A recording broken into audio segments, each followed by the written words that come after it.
to cells in Excel. So with any computing, I would always recommend that you document what you're doing. So with any computing, I would always recommend that you document what you're doing. And often in Excel we have reasonably complicated formulas or very complicated. And often in Excel we have reasonably complicated formulas or very complicated formulas to explain. So it's kind of a useful thing to be able to. So in this case, I've just got to explain what cells here with number 1 so in this case, I've just got a total column. Some cells and the total column we've got number 1 through 5 and a total column. What I'm going to do is add a comment to the total sum adding them in the cell that's what I'm going to do is add them to the label for the total. So I'm going to go to review because it's one of the label for the total column tools. So I'm going to go to review because it's one of the review tools, and I'm the user of this computer, so my name is on there. I will type in, I'm the user of this computer, so my name is on there.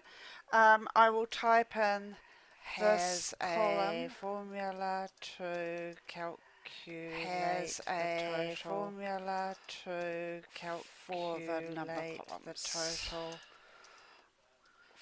for the number, and then we'll just click out of there. And you see it disappears, but it leaves a small red triangle. When I want to read the comment, but it leaves a small red triangle. When I want to read the comment, I just hover over show all comments in our worksheet by just clicking on show all. Obviously, show all comments in our worksheet by just clicking on show all.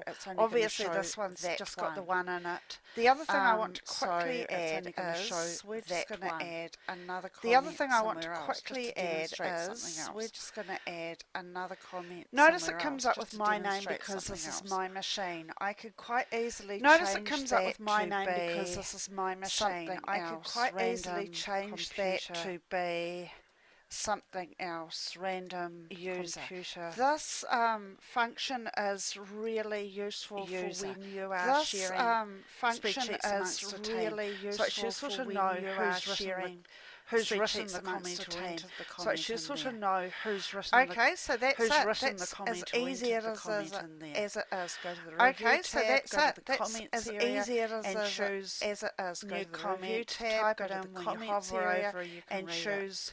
So thank you once again for attending this Compskill mini lecture. So thank you once again for attending this Compskill mini lecture on entering comments in Excel. We'll see you next time. Thank you.